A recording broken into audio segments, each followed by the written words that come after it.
ए भतरु जान तरहनी हमहु कि खाली नचनिए मौका होले लेकिन मौग बाड़ तू हो। ए भतरु नामे के हव मरद लेकिन मरद बाड़ तू हो।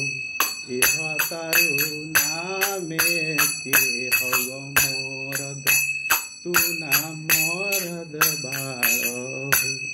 ए भतरु नामे के हव मरद लेकिन तू ना मरद बाड़ हो।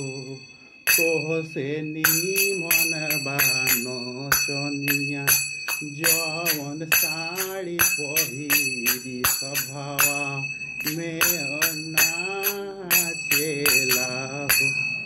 ए भतरु तू मुसफराई खाली कुमेल बजरिया तू ना मरद बाड़ हो।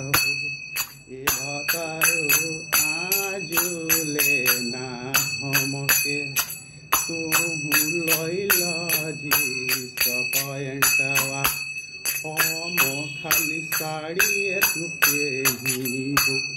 ए भतरु नायका जुग के हई कनिया ए भतरु नायका जुग के हई कनिया हम के जींस न पहनैल हो।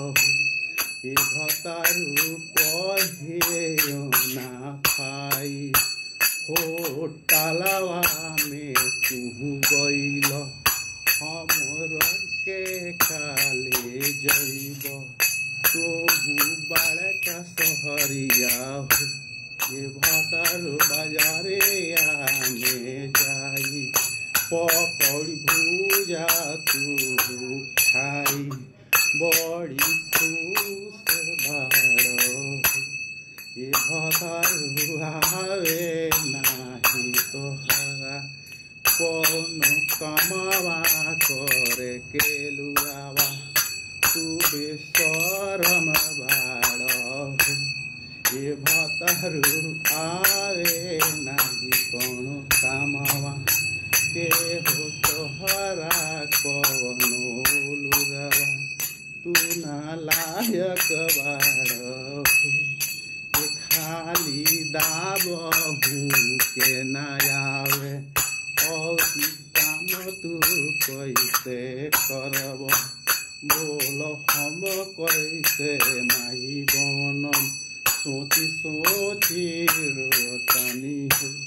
ए भतरु भाड़ तू बेशरम कहियो भारी भारी सोहर हमके नाही घुमैल हो।